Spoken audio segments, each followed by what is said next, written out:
बिस्मिल्लाहिर्रहमानिर्रहीम। अस्सलाम वालेकुम। मैं जलील खान कुलाची, आप मेरे यूट्यूब चैनल देख रहे हैं। हुज़ूर पाकिस्तान के सियासी मंजरनामे में दो इंतहाई अहम तरीन चीज़ें हैं, आज की वीडियो में आपके साथ में रखूंगा। एक तो बलूचिस्तान हाई कोर्ट का दबंग फैसला, उन्होंने किस बुनियाद पर इमरान खान को बाइज्जत बरी किया। हालांकि इस किस्म का मुकदमा जिसमें सजाए मौत, उम्र कैद हो सकती है और बेशुमार लोगों पर इस किस्म के और भी मुकदमात दर्ज हैं। असल में कानून है क्या, कानून को कैसे फॉलो किया गया, कैसे उठाकर रद्दी की टोकरी में फेंक दिया बलूचिस्तान हाई कोर्ट ने, इसके ऊपर डिस्कस करेंगे। और इसके अलावा तोशा खाना केस के हवाले से इस्लामाबाद हाई कोर्ट ने आज तोशा खाना केस की सजा मुअत्तली के हवाले से 2 रुकनी बेंच ने समाअत की है। फैसला कल 11 बजे तक महफूज कर लिया गया। क्या कुछ डिस्कस हुआ, इस पर भी डिस्कस करेंगे। आगे बढ़ने से पहले आपसे गुजारिश है मेरे चैनल को सब्सक्राइब कर दें ताकि आने वाली हर इंफॉर्मेटिव वीडियो आप तक पहुंच सके। हुजूर वाला, सबसे पहले हम बलूचिस्तान हाई कोर्ट पर डिस्कस कर लेते हैं। आज बलूचिस्तान हाई कोर्ट ने यकीन माने बड़ा दबंग किस्म का फैसला किया है। हालांकि इस किस्म का फैसला बाकी किसी कोर्ट से हमें होता हुआ नजर नहीं आ रहा। बिल्कुल मेरिट के ऊपर फैसला, बिल्कुल कानून के मुताबिक फैसला। मैं आपके सामने रखता हूं, आपको सारी चीज समझ आ जाएगी। इमरान खान के ऊपर मुकदमा दर्ज था गद्दारी और बगावत का मुकदमा। याद रखिए, गद्दारी और बगावत का मुकदमा, इनकी सजा उम्र कैद या फिर सजाए मौत हो सकती है।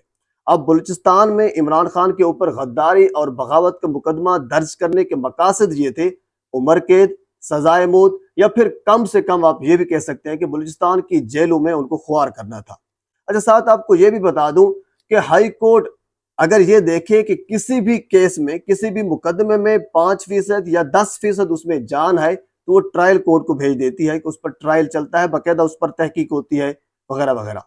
लेकिन ऐसा हमने कम देखा है कि हाई कोर्ट बिल्कुल किसी फैसले को उठा के फेंक दे, रद्दी की टोकरी में फेंक दे। नहीं, ऐसा तब हाई कोर्ट करती है जब वो ये देखती है कि ये फैसला बिल्कुल जीरो, इसमें मार्जिन है, इसमें कुछ भी नहीं है, इसमें खुलेआम बदमाशी है। जब ये हाई कोर्ट महसूस करे तब हाई कोर्ट ऐसा करती है। तो इस मुकदमे में हाई कोर्ट ने बिल्कुल ऐसा किया है। उठाकर, उन्होंने जमानत नहीं ली, उन्होंने डायरेक्ट उस मुकदमे को उठाकर रद्दी की टोकरी में फेंक दिया, बात ही खत्म कर दी, किसी को फॉरवर्ड नहीं किया, कोई कुछ नहीं किया। तो अब सवाल ये पैदा होता है कि बलूचिस्तान हाई कोर्ट ने ऐसा क्यों किया। इसके पीछे बहुत सी वजूहात हैं। असल में ये अंग्रेज के बनाए हुए कानून है, लेकिन फिर भी अंग्रेज ने अपने गुलामों के लिए बनाए थे। वो गासिब था, वो आका था उनके ऊपर, वो उनकी आवाज दबाना चाहता था। ये असल में आजादी इजहार राय के हवाले से जो लोग अपनी आजादी मांगते थे या अपने कुछ यानी चीजें बयान करना चाहते थे, उनको दबाने की खातिर अंग्रेज ने कवानीन बनाए। लेकिन अंग्रेज में इंसानियत थी। साथ उन्होंने एक और शर्त भी रखी। उन्होंने ये लिखा था कि इस किस्म के मुकदमात जो खसूसन सीआरपीसी 196 के तहत आते हैं, यानी जिसमें 120 है, 122 है, 124 है, 54A है, इसमें 131 है, ऐसे मुकदमात अंग्रेज ने बनाए थे अपने गुलामों के लिए। लेकिन शर्त ये रखी थी कि इस किस्म के मुकदमात कोई आम बंदा किसी दूसरे के ऊपर दर्ज नहीं करवा सकता, क्योंकि ये गद्दारी के मुकदमात हैं, ये बगावत के मुकदमात हैं। उन्होंने कहा था कि ये सरकार की मुद्दत में मुकदमा दर्ज होगा, यानी सरकार इसकी मुद्दई बनेगी, सरकार ही यानी गवर्नमेंट, रियासत जो है वो खुद मुद्दई बनेगी। खुद वो किसी के ऊपर मुकदमा चलाना चाहे, यानी रियासत की बगावत का या फिर के गद्दारी का, तो वो चला सकती है। किसी प्राइवेट बंदा की मुद्दत में ये मुकदमा दर्ज नहीं होगा। ये कानून तब से बना चला आ रहा है। लेकिन अब ऐसा हो रहा है, बहुत से लोगों के ऊपर मुकदमात जो गद्दारी के दर्ज हुए, बगावत के दर्ज हुए, वो किसी आम शहरी की दरखास्त के ऊपर दर्ज कर लिए गए, जो कि कानून के मुताबिक बिल्कुल गलत है। और यही मसला आज बलूचिस्तान हाई कोर्ट में हुआ, जब जजेस साहबान ने ये देखा कि ये मुकदमा किसी आम बंदे की जानिब से इमरान खान के ऊपर दर्ज किया गया है। तो इसी वजह से आज बलूचिस्तान हाई कोर्ट ने कानून को मद्देनजर रखते हुए मुकदमे को उठाकर रद्दी की टोकरी में फेंक दिया। हालांकि इस किस्म के बेशुमार मुकदमात बेशुमार लोगों के ऊपर दर्ज हैं जिसको वो फेस कर रहे हैं, लेकिन कोर्ट हमारी फैसला नहीं कर रही, कानून के मुताबिक फैसला नहीं कर रही। चाहे इस्लामाबाद हाई कोर्ट हो या बाकी बहुत सी कोर्ट्स हैं, मैं उसके ऊपर नहीं जाना चाहता। लेकिन आज बलूचिस्तान हाई कोर्ट ने जो कानून के मुताबिक फैसला किया है, इसमें कोई कबाहत नहीं है, कोई इसमें कोई ढकी छुपी बात नहीं है। बिल्कुल वाज़ेह तौर पर कानून है, और कानून को मद्देनजर रखते हुए बलूचिस्तान हाई कोर्ट के चीफ जस्टिस और साथ उनके एक और जज साहब भी मौजूद थे, डिविजनल बेंच ने समाअत की और मुकदमे को उठाकर रद्दी की टोकरी में फेंक दिया। کوئی ضمانت کوئی کچھ بھی نہیں ہے.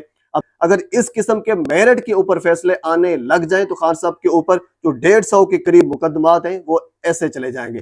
بہرحال اب ہم جو دوسری سماعت ہے، اسلام آباد ہائی کورٹ میں آج 2 رکنی بینچ نے سماعت کی، جیسا پہلے ہمیشہ کر رہے ہیں. یعنی چیف جسٹس اسلام آباد ہائی کورٹ جسٹس عامر فاروق صاحب اور ان کے ساتھ موجود تھے طارق محمود جہانگیری صاحب. کہا یہ گیا کہ 11:30 بجے سماعت ہوئی، لیکن 11:30 بجے تو نہ ہوئی، تقریباً کوئی 1:45 بجے کے راؤنڈ اباؤٹ سماعت شروع ہوئی. جناب علی امجد پرویز صاحب وہ پیش ہو گئے، دلائل دینا شروع ہو گئے. علی ظفر صاحب بھی اس میں پیش ہوئے. تو امجد پرویز صاحب جو الیکشن کمیشن کے وکیل ہیں، انہوں نے یہ کہا کہ حضور والا ریاست کو نوٹس کرنا، یعنی ان کا بیسک پوائنٹ یہ تھا کہ ریاست کو نوٹس کرنا ضروری ہے. پہلے آپ ریاست کو نوٹس کریں تو اس کے بعد بے شک آپ سزا معطل کر دیں. اچھا، آج یہ بھی وہ کہتے ہوئے نظر آئے کہ سزا بالکل، کیونکہ ان کو پتہ ہے سزا معطل ہو جائے گی. ایون کہ میں آپ کو اپنی بارہا ویڈیو میں یہ کہہ چکا ہوں کہ توشہ خانہ کیس انتہائی کمزور ترین کیس ہے، اس کی سزا معطل ہو جائے گی. آج الیکشن کمیشن کے وکیل نے یہی کہا ہے کہ بالکل سزا تو معطل ہو جائے گی، آپ سزا معطل کر دیں، لیکن اس سے پہلے ریاست کو نوٹس کر دیں. تو جسٹس عامر فاروق صاحب نے آج بڑا کمال کا جملہ کہا. حالانکہ بڑا مشکل سے ہمیں یہ ملتا ہے کہ جسٹس عامر فاروق صاحب اس قسم کی جو باتیں جب کرتے ہیں. تو انہوں نے کہا کہ جب ٹرائل کورٹ نے فیصلہ سنایا تھا تو اس وقت آپ نے یہ کہا تھا کہ ریاست کو نوٹس کر دیں. تو اس وقت ٹرائل کورٹ نے ریاست کو فریق نہیں بنایا تھا، تو ہم کیسے ریاست کو فریق بنا سکتے ہیں؟ اچھا، اس کے علاوہ پھر جناب امجد پرویز، حالانکہ آپ کو پتا ہے کہ پچھلی پیشی میں نے آپ کو یہ بتایا تھا کہ وہ انتہائی بیمار ہیں. ہمیں کہا گیا کہ وہ انتہائی بیمار ہیں اور اتنے بیمار ہیں کہ وہ بیڈ سے اٹھ بھی نہیں سکتے. مگر آج وہ بیڈ سے اٹھے اور بڑے دبنگ قسم کے بڑے دھڑلے سے دلائل بھی دے رہے تھے. ایون کہ پاکستان کے نہیں بلکہ انڈیا کے دلائل بھی دے رہے تھے کہ انڈیا میں یہ ہوا، انڈیا میں وہ ہوا. ایون کہ اس کے بعد پھر جسٹس عامر فاروق صاحب نے آج ایک اور بھی بڑی کمال، مجھے سمجھ نہیں آ رہی کہ جسٹس عامر فاروق صاحب اس قسم کی باتیں کیوں کرنے لگ جائیں. جسٹس عامر فاروق صاحب نے یہ کہا کہ نیب کیسز میں تو ایسا بھی ہوتا ہے کہ شکایت کنندہ کو نوٹس کیے بغیر بھی سزا معطل ہو سکتی ہے. یعنی سزا معطل، انہوں نے کہا کہ میں نے آج فیصلہ کر کے جانا ہے، سزا معطل ہوگی یا نہیں ہوگی، یعنی جو بھی فیصلہ ہوگا میں آج فیصلہ کر کے جاؤں گا. بہرحال اس کے بعد پھر وقفہ مانگا گیا امجد پرویز صاحب کی جانب سے کہ میں نے دوائی لینی ہے، میں نے پانی پینا ہے کیونکہ میں بیمار ہوں. چلو بھی ٹھیک ہوگا، وقفہ ملا. تو وقفے کے بعد جب سماعت شروع ہوئی تو اس کے بعد پھر وہی چند ایک باتیں جو پچھلے جمعرات کو باتیں ہوئی تھی، وہی سارے دلائل، کیونکہ کوئی نئی بات تو ہے نہیں، وہی کچھ باتیں ہوئی. اور اس کے بعد پھر جسٹس عامر فاروق صاحب نے فیصلہ محفوظ کر لیا اور یہ کہا کہ کل 11 بجے فیصلہ سزا معطلی کے حوالے سے سنایا جائے گا. اور اس کے ساتھ ایک اور اپڈیٹ یہ بھی ہے کہ ذرائع کے مطابق اٹک جیل کے باہر اس وقت FIA کی ٹیم پہنچ چکی ہے.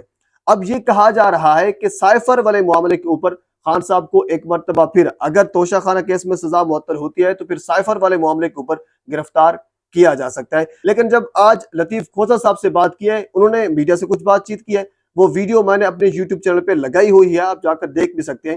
انہوں نے کہا ہے کہ سائفر کا کوئی معاملہ ہے ہی نہیں، یہ تو کیس ہی نہیں بنتا. یعنی ان کے مطابق یہ تو کوئی بڑا کیس نہیں ہے. یعنی یہ انہوں نے کہہ لیجیے کہ وہ بات کو ٹال دیا، جس طرح بندہ کسی کو اہمیت نہیں دیتا، اس قسم کا انہوں نے بات کی ہے.